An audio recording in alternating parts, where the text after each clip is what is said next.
Hi everyone. The conflict that our group chose was Native Lives Matter, which is based primarily in Rapid City, South Dakota, and then South Dakota in general.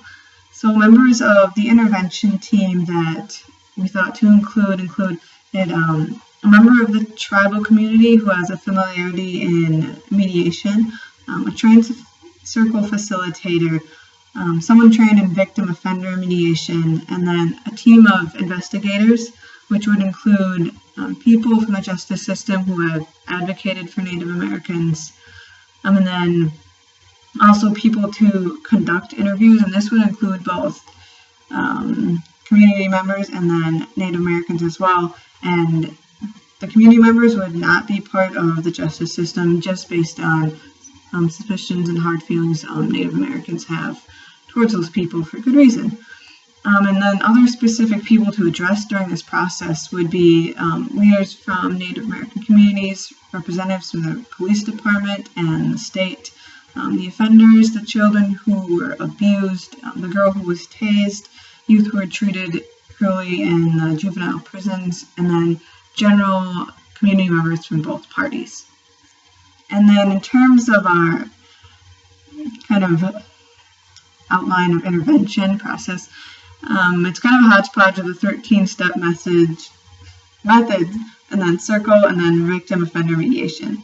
So first would be disclosing, and I think this is necessary because of the lengthy oppression, and then so the team needs to understand how Native Americans have been oppressed, and what biases and complaints the community has against the Native Americans. So you'd be interviewing the Native Americans and also the community members of South Dakota. And then you would have confronting the victimizer and the victim. So making known to city officials what has been discovered about the oppressions, and then inform Native Americans of the biases and complaints community has against them. An invitation to participate in victim offender mediation is the next step. So invite members from both communities, particularly those who have been abused, the Native American tribal leaders and offenders, from police force, prison, those foster parents who abuse children, to participate in this process. And then you have the circle. This gives everyone a chance to explain what they feel, and in a setting where they kind of are forced to listen to each other without interrupting, and this can help ease hostility before going into kind of a discussion phase. So, and then you have victim offender mediation for the individuals who have been harmed, so the victims and their offenders meet, and also victim offender mediation with the state, which involves tribal leaders and state leaders, but also includes input from community members as well.